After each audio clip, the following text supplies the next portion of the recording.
नमस्कार मित्रों, साहित्य के YouTube चैनल लालित्य में आप सब लोगों का स्वागत है। आज का विषय है भारतीय संस्कृति के मूल में अध्यात्म और धर्म, स्पिरिचुअलिटी एंड धर्माज as root sources of Indian culture. आजकल विश्वविद्यालयों के पाठ्यक्रम में NEP 2020 के अंतर्गत जो पाठ्यक्रम पढ़ाया जा रहा है उसमें भारतीय ज्ञान परंपरा के कुछ विषय सम्मिलित किए गए हैं। उन्हीं में से एक यह है जिस पर आज हम चर्चा करेंगे। भारतीय संस्कृति विश्व की पुरातन संस्कृति है, सबसे प्राचीन संस्कृति है और भारतीय संस्कृति का जो आधारभूत तत्व है वह अध्यात्म और धर्म से लिया गया है। आज हम इसी पर बातचीत करने वाले हैं। सबसे पहले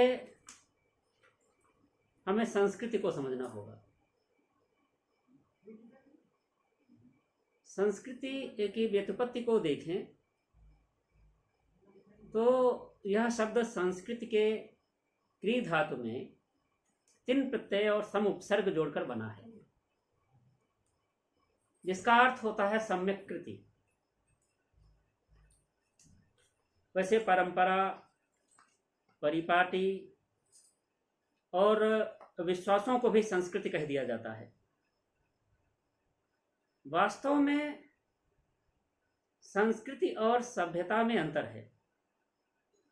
संस्कृति का संबंध मनुष्य के, मानव के आंतरिक गुणों से है, जैसे कि विचारों, उसके विश्वासों, उसके मूल्यों, भावनाओं और आदर्शों से। यानी कि जो संस्कृति है वह किसी समाज में गहराई से व्याप्त गुणों के समग्र रूप का नाम है, जो उसके सोचने, विचारने, कार्य करने, खाने पीने, बोलने, संगीत, नृत्य, गायन, साहित्य, कला, दर्शन, धर्म, अध्यात्म, विज्ञान, रीति रिवाजों, परंपराओं, पर्वों और यहाँ तक कि मानव के जीने के तरीके आदि में दिखाई पड़ते हैं, परिलक्षित होते हैं। यानी कि मानव का शारीरिक मानसिक अस्तित्व जिन साधनों से बना रहता है उन साधनों की समग्रता को ही संस्कृति कहा जा सकता है। आज का जो विषय है वह है अध्यात्म और धर्म भारतीय संस्कृति के मूल में है। यानी भारतीय संस्कृति हमारी परंपराओं, हमारे जीवन पद्धति, हमारे विश्वासों आदि का मूल स्रोत क्या है? अध्यात्म और धर्म। तो सबसे पहले हमको यह भी जानने की जरूरत है कि अध्यात्म और धर्म हैं क्या, क्योंकि परंपरा में अध्यात्म और धर्म को एक ही मान लिया जाता है। अध्यात्म में दो शब्द हैं, अधि और आत्मा, जिसका अर्थ होता है आत्मा से संबंध। आत्मा परमात्मा संबंधी विचार या आत्मबोध, अपने भीतर के तत्व, चेतन तत्व को जानना, उसे मनन करना और उसके दर्शन करना। यानी कि कह सकते हैं कि स्वयं के बारे में जानना, या इसको यूं भी कह सकते हैं कि आत्म प्रज्ञ होना ही आध्यात्मिक होना है। वैसे तो अध्यात्म को कई तरह से परिभाषित किया गया है। कहा गया है कि अधीयते आत्मानं सततम इति अध्यात्मम, यानी कि निरंतर आत्मा का अध्ययन करना ही अध्यात्म है। अक्षरम ब्रह्म परमम स्वभावो अध्यात्म उच्यते, अर्थात कभी न नष्ट होने वाला तत्व ब्रह्म है और प्रत्येक वस्तु के निज भाव को स्वभाव कहते हैं। उसी स्वभाव का नाम ही अध्यात्म है।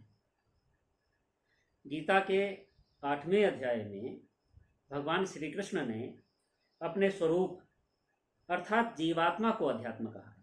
परमम स्वभावो अध्यात्म उच्यते। तो मानव के जीवन को श्रेष्ठ और सानंद करने का जो माध्यम है वह अध्यात्म है। एक दोहा प्रचलित है जिसे आप लोगों ने सुना होगा। उसमें अध्यात्म की आवश्यकता बताई गई है कि कला 72 पुरुष की, जिनमें 2 सरदार और एक जीव की जीविका, दूजा जीव उद्धार। यानी संसार में 72 कलाएं। इस दोहे में 72 कलाएं बताई गई हैं। वैसे कलाओं का वर्गीकरण करते समय अलग अलग लोगों ने अलग अलग उनके प्रकार बताए हैं। तो जो 72 कलाएं हैं उनमें 2 कलाएं प्रत्येक मनुष्य को जरूर सीखनी चाहिए। पहली क्या है? जिससे उसकी आजीविका चलती रहे, एक जीव की जीविका, और दूजा जीव उद्धार। दूसरी कला उसे क्या सीखनी चाहिए? जिससे आत्मा का उद्धार होता है, यानी कि अध्यात्म विद्या। तो इससे यह प्रकट होता है, यह सिद्ध होता है कि हमारी परंपरा में बहुत पहले से ही आध्यात्मिक जीवन, अध्यात्म को स्थान मिला हुआ है। और अध्यात्म में किसका अध्ययन किया जाता है? स्वयं का अध्ययन किया जाता है, आत्मा का अध्ययन किया जाता है। आत्मा किससे संबंधित है? ब्रह्म से, जीव से एवं माया से। तो जो हमारी भारतीय संस्कृति है उसका यह मूल तत्व है, क्योंकि जो हमारी संस्कृति है वह आनंद प्रधान संस्कृति है। आनंद की उपलब्धि प्रत्येक मानव मात्र का उद्देश्य होता है, लक्ष्य होता है।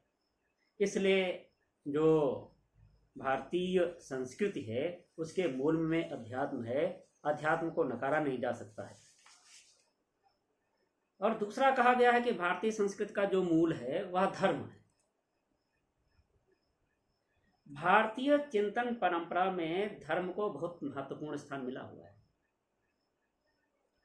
और जब हम धर्म की व्युत्पत्ति करते हैं तो धर्म शब्द धी धातु में मन प्रत्यय के योग से बना हुआ है।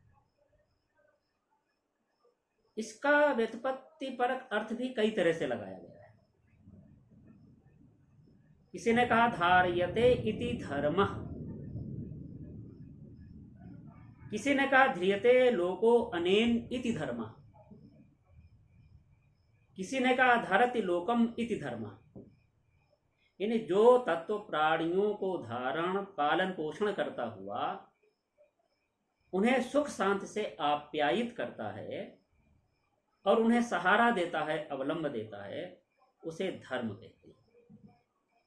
साधारण शब्दों में कहें तो कह सकते हैं कि धारण करना या अपनाना धर्म है।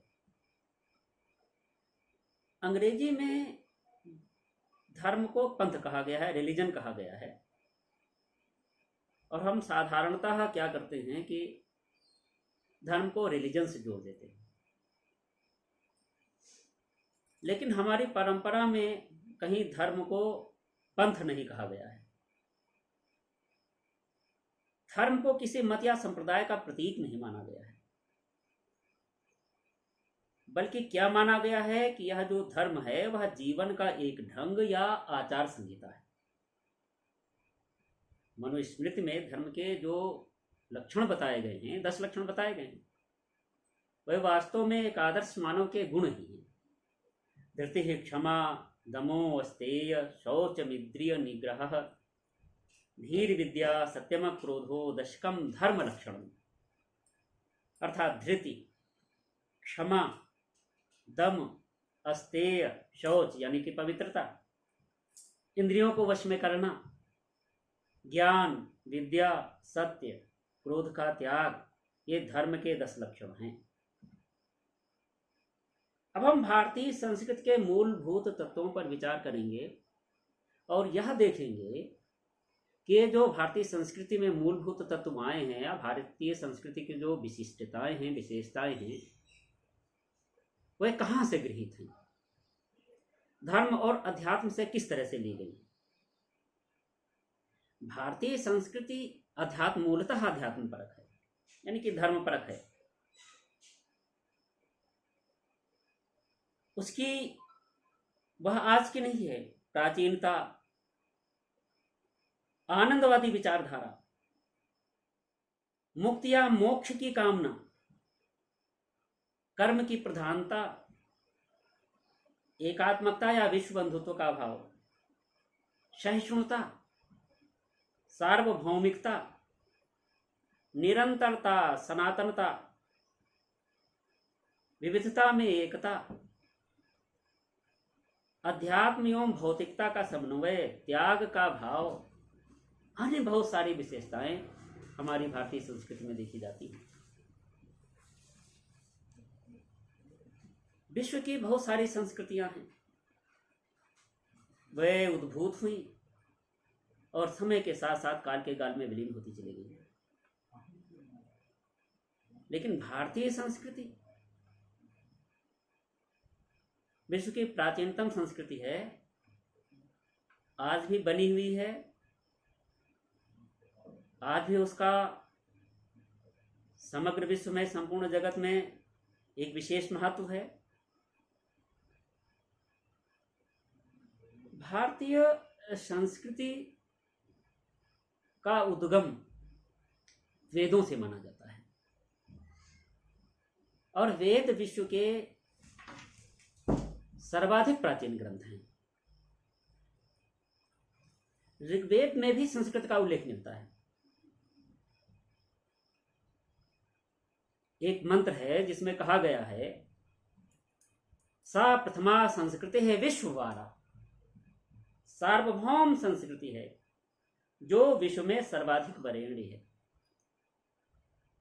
तो जो भारतीय संस्कृति है वह प्राचीन संस्कृति है, पुरानी संस्कृति है और आज तक चली आ रही है। इसकी जो सर्वाधिक मुख्य विशेषता जिसको मैं मानता हूँ, वह यह मानता हूँ कि हमारी जो भारतीय संस्कृति है वह आनंद मूलक है। जीवन में वास्तविक वस्तु आनंद ही है और प्रत्येक मानव के जीवन का यही लक्ष्य होता है कि वह आनंद को प्राप्त कर सके, अपने जीवन को आनंद पूर्वक संचालित कर सके, बिता सके। और उसी आनंद को प्राप्त करने के लिए विभिन्न साधन वह अपनाता है। प्राचीन आर्य लोग सदैव अपने क्रियाकलाप में आनंद, उल्लास और प्रमोद को अपनाते थे। भारतीय संस्कृति वेदों से प्रारंभ होकर के उपनिषदों तक तो मूलतः आनंद मूलक रही है। लेकिन जब पौराणिक काल में हम आते हैं तो देखते हैं कि उसमें विवेक की भी प्रधानता हो गई है। यदि विवेक पहले से था,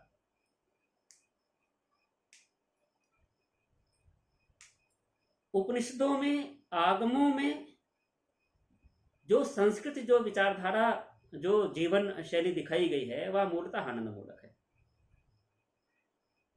एक दर्शन है काश्मीरी शैव दर्शन, जिसे प्रतिभिज्ञा दर्शन कहा जाता है, और उसका मूल ही है आनंदवाद। और वह आनंदवाद किसके आधार पर? सामरस्य के आधार पर, समरसता के आधार पर।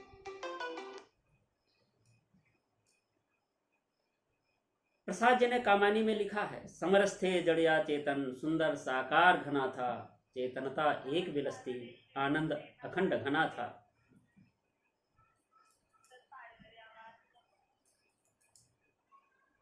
तो वैष्णवों के माधुर्य में भी आनंद है। श्री कृष्ण को आलंबन मानकर मध्यकाल में भी भारतीय कवियों ने आनंद और प्रेम की सृष्टि की है। रामचरितमानस में तुलसीदास राम की कथा का प्रारंभ करते हैं और वर्ण से प्रारंभ करते हैं। और रामचरितमानस का जो अंतिम श्लोक है उसमें आया है मानवाः। तो जो वर्णों के माध्यम से, शब्दों के माध्यम से राम की कथा का विधान किया गया है वह मनुष्य के लिए है। और मनुष्य के लिए किस लिए है? क्योंकि उसका जीवन सानंद हो सके, आनंद को प्राप्त कर सके।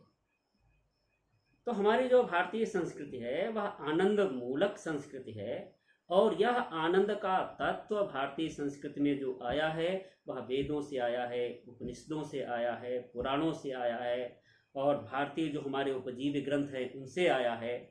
जो मध्यकालीन भक्ति भावना के जो ग्रंथ रहे हैं उनसे आया है। तो निश्चित रूप से जो भारतीय संस्कृति है उसके मूल में अध्यात्म है और उसके मूल में धर्म है। भारतीय संस्कृति की एक बहुत बड़ी विशेषता है पुरुषार्थ चतुष्टय की। धर्म, अर्थ, काम और मोक्ष, ये भारतीय संस्कृति में साध्य पुरुषार्थ बताए गए हैं। धर्म क्या है, इस पर अभी बात हमने की है, यानी वह सिद्धांत जो धारण किए गए। वैशेषिक दर्शन है जिसमें धर्म को कहा गया है कि यतो अभ्युदयन श्रेयस सिद्धि स धर्म, यानी जिससे अभ्युदय, अभ्युदय का तात्पर्य है लौकिकता से, और निःश्रेयस यानी पारलौकिक मोक्ष की सिद्धि हो। यानी वो वैशेषिक दर्शन में क्या कहा गया है कि जिससे पुरुषार्थ चतुष्टय की सिद्धि हो वही धर्म है। और ये 4 पुरुषार्थ हमारे बताए गए हैं, धर्म, अर्थ, काम और मोक्ष। जो काम है वह प्रवृत्ति मूलक भावना है। कठोपनिषद में जीवन के साधना के 2 मार्ग बताए गए हैं। एक मार्ग बताया गया है श्रेय मार्ग और दूसरा मार्ग बताया गया है प्रेय। इसी को क्रमशः निवृत्ति और प्रवृत्ति मार्ग भी कहा जाता है। तो जो काम है वह प्रवृत्ति मूलक भावना है, जो कामनाओं और इच्छाओं का घनीभूत रूप है। वर्तमान में काम को लोगों ने क्या किया है, भारतीय धर्म साधना में इसको हेय मानते हैं। लेकिन ऋग्वेद में सबसे पहले इस शब्द का प्रयोग किया गया है। कामस्तदग्रे समवर्तताधि मनसो रेता प्रथमम यदा सीत सतो बंधुमसति निर्विंदन हृदि परतीस्या कवयो मनीषा। और काश्मीरी शैव दर्शन यानी कि प्रतिभिज्ञा दर्शन में तो काम को प्रमुख ही माना गया। प्रसाद अपनी जिनकी रचना कामायनी है उसका प्रकाशन 1935 में हुआ है।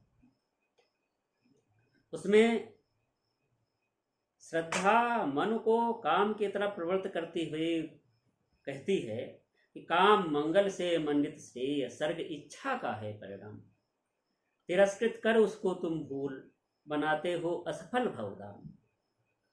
जबकि भक्त कवियों ने सांसारिक दुखों की जड़ में इच्छा को माना है, काम को माना है और उसे उबरने की प्रार्थना की है। जबकि जो हमारा दर्शन है, शैव दर्शन है, उसमें कहा है कि काम मुख्य है, इससे भगना नहीं है। बनो संस्कृत के मूल राह से तुम इसे फैलेगी यह बेल, विश्व भर सौरभ से भर जाए सुमन के खेलो सुंदर खेल। तो धर्म, अर्थ, काम, जब इन तीनों में संतुलन होता है तो मनुष्य को मुक्ति मिलती है। मुक्ति का मतलब यह नहीं होता है इस संसार से चले जाना। मुक्ति का मतलब होता है कि आनंद की उपलब्धि, आनंद को प्राप्त करना, जीवन के जो व्यापार हैं उनकी तरफ मोह न होना, उनकी तरफ से मोह भंग हो जाना। यह जो पुरुषार्थ चतुष्टय है उसका भी बखान हमारे दर्शनों में किया गया है, हमारे उपनिषदों में किया गया है, हमारे धर्म ग्रंथों में किया गया है। एक बहुत प्रमुख प्रवृत्ति है भारतीय संस्कृति की, कर्म की प्रधानता। भारतीय संस्कृति तो मूलतः कर्म प्रधान है। गीता में भगवान श्री कृष्ण तो कर्म का उपदेश देते हैं, कहते हैं कर्मण्ये हि अधिकारस्ते मा फलेषु कदाचन। मध्यकाल में तुलसीदास कहते हैं कर्म प्रधान विश्व करि राखा, को कर तर्क बढ़ावहि शाखा। जो भारतीय आगम हैं उनमें भी कर्म की बात की गई, कर्म और भोग के समन्वय की बात की गई। कर्म का भोग, भोग का कर्म, यही जड़ का चेतन आनंद। हमारा एक बहुत महत्वपूर्ण उपनिषद है ईशोपनिषद, और ईशोपनिषद का जो मंत्र है वह यह कहता है कि कुर्वन्नेह कर्माणि जिजीविषेत शतम समाह एवं त्वयि नान्यथे तो अस्मिन् न कर्म लिप्यते नरः। यानी कि इस जगत में, इस संसार में कर्म करते हुए हमें 100 वर्ष तक जीने की इच्छा रखनी चाहिए। तो जो भारतीय संस्कृति में कर्म परायणता की बात कही गई है, कर्म के प्रधानता की बात कही गई है, वह इधर उधर से थोड़ी ली गई है, हमारे धर्म ग्रंथों से ही ली गई है, हमारे दर्शन से ही ली गई है। एकात्मकता या विश्व बंधुत्व का भाव हमारी संस्कृति की ऐसी विशेषता है जो विश्व की सारी संस्कृतियों से इसको एक अलग महत्व देती है। एकता, अखंडता, शांति और वैश्विक भाईचारा का जो निदर्शन भारतीय संस्कृति में है वह किसी दूसरी संस्कृति में नहीं। बृहदारण्यक उपनिषद में कहा गया है, सर्वे भवन्तु सुखिनः, सर्वे सन्तु निरामया, सर्वे भद्राणि पश्यन्तु मां कश्चित् दुख भाग भवेत्। सबके सुख की कामना की गई, सभी निरोगी हों ऐसी इच्छा की गई है, ऐसी प्रार्थना की जाती है। सबका कल्याण हो, मां कश्चित् दुख भाग भवेत्, कोई भी दुख का भागी न बने। यानी संपूर्ण विश्व को के सुख के, मंगल की कामना भारतीय संस्कृति में है। महोपनिषद पंचतंत्र और हितोपदेश में भी एक श्लोक आता है और जिसकी चर्चा सभी लोग करते हैं। श्लोक है, अयम निजः परो वेति गणना लघु चेतसाम उदार चरिता नाम तु वसुधैव कुटुंबकम्। अयम निजः, यह हमारा है, परो वेति, वह दूसरे का है, गणना लघु चेतसाम, ऐसी गणना क्षुद्र हृदय के लोग करते हैं। उदार चरिता नाम तो वसुधैव कुटुंबकम्, उदार चरित्र वालों के लिए तो पूरी पृथ्वी परिवार के समान है। यह जो विश्व बंधुत्व का भाव और एकात्मकता का भाव हमारी संस्कृति में आया है वह भी हमारे उपनिषदों से आया है, हमारे धर्म ग्रंथों से आया है। सहिष्णुता इसके मूल में है भारतीय संस्कृति के, पर दुख कातरता का भाव इसमें सन्निहित है। इस संस्कृति को जीने वाला जो व्यक्ति है वह अपने सुख से सुखी और अपने दुख से दुखी नहीं होता है, वह दूसरे के सुख से सुखी होता है और दूसरे के दुख से दुखी होता है। श्रूयताम धर्म सर्वस्वम श्रुत्वा चापि अवधारिताम आत्मनः प्रतिकूलानि परेशान न समाचरेत्। इसमें क्या कहा गया है कि धर्म के सार को सुनो, और केवल सुनना नहीं है, सुन करके उसे धारण करो। और धारण क्या किया जाता है? जो धारण करने के योग्य है, जो दूसरे के दुख को दूर करने वाला है। तो कह रहा है मंत्र की आत्मनः प्रतिकूलानि, जो अपने को प्रतिकूल लगे परेशान न समाचरे, उसका आचरण दूसरों के साथ मत करो। यह सहिष्णुता कहाँ से आई? यह सहिष्णुता हमारे धर्म ग्रंथों से आई। गीता में श्री कृष्ण ने जो उपदेश दिया है अर्जुन को, उसमें वो यही तो कहते हैं कि जो समदर्शी आध्यात्मिक मनुष्य होता है वह सभी प्राणियों में ईश्वर के दर्शन करता है। इस सबको ईश्वर मानना, सबके दुख का भागी बनना, सबके सुख का भागी बनना, यह किसी दूसरी संस्कृति में नहीं मिलता। भारतीय संस्कृति का एक गुण त्याग का भाव भी है, अपरिग्रह। योग दर्शन में अपरिग्रह आया है। यहां संग्रह की प्रवृत्ति नहीं पाई जाती है, यहां त्याग की प्रवृत्ति है। और जो भारतीय संस्कृति है वह यह संदेश नहीं देती है कि जीवन और जगत को त्याग कर आप मोक्ष की सिद्धि करें। उसमें ऐहिकता और पारलौकिकता का समन्वय है, उसमें अध्यात्म और भौतिकता का समन्वय है, उसमें श्रेय एवं प्रेय का समन्वय है। तभी तो एक उपनिषद के मंत्र में कहा गया है, तेन त्यक्तेन भुंजी था माँ गृधा कस्विधनम। तेन उसको याद रखते हुए, यानी परम ब्रह्म को याद करते हुए, अपने ईश्वर को याद रखते हुए, त्यक्तेन त्याग की भावना के साथ भुंजी था भोग करो। भोग को नकारा नहीं कर गया है, भोग करने की बात कही गई है, लेकिन त्यक्तेन त्याग की भावना के साथ माँ गृधा लालच मत करो, एकत्रित मत करो। तो त्याग का भाव, अध्यात्म और भौतिकता का समन्वय हमारी संस्कृति का मूल है। और यह जो भाव है, यह भाव भी हमारे दर्शन में, हमारे ग्रंथों में, धर्म ग्रंथों में वर्णित है। हमारी जो भारतीय संस्कृति है उसमें एक निरंतरता है। वेदों से उद्भूत संस्कृति आज तक अनवरत चली आई है, टिकी हुई है। उसका ये कारण है सनातन गंगा प्रवाह की तरफ। जैसे गंगा का जो उद्गम है वह गंगोत्री में हुआ, और उसके बाद में निरंतर प्रवाहित होती हुई आती है, तो इधर उधर से उसकी सहायक नदियां आकर के उसमें मिलती हैं। जो सहायक नदियां मिलती हैं उनको भी वह अपने साथ में लेकर के चलती है। तो वेदों से उद्भूत होती हुई यह संस्कृत आज तक जो विचारधाराएं आई हैं, जो इसकी श्रेष्ठताएं आई हैं, उसको भी उसने आत्मसात किया है। इसका कारण यही है कि इसमें ग्रहण करने की प्रवृत्ति है। यह जो संस्कृति है वह सार्वभौमिक संस्कृति है। तो जो भारतीय संस्कृति है, भारतीय संस्कृति में जो अच्छे गुण पाए जाते हैं, जो विशेषताएं पाई जाती हैं, वे विशेषताएं मूलतः धर्म, दर्शन और अध्यात्म से मिली हैं। इस तरह से जो ये कहा गया है कि अध्यात्म और धर्म भारतीय संस्कृति के मूल में हैं, वह एकदम सटीक है, एकदम सही है। जब तक हम अपने ये जो उपनिषद हैं, पुराण हैं, अन्य जो ग्रंथ हैं, उनको नहीं देखेंगे, उन पर विचार नहीं करेंगे, उनके गुणों को नहीं अपनाएंगे, तब तक हम नहीं कह सकते हैं कि हमारा जो जीवन शैली है वह भारतीय संस्कृति परक है। इस वार्ता से स्पष्ट हो गया होगा कि अध्यात्म और धर्म भारतीय संस्कृति की जड़ है। आप हमारे व्याख्यान के साथ में निरंतर बने रहे।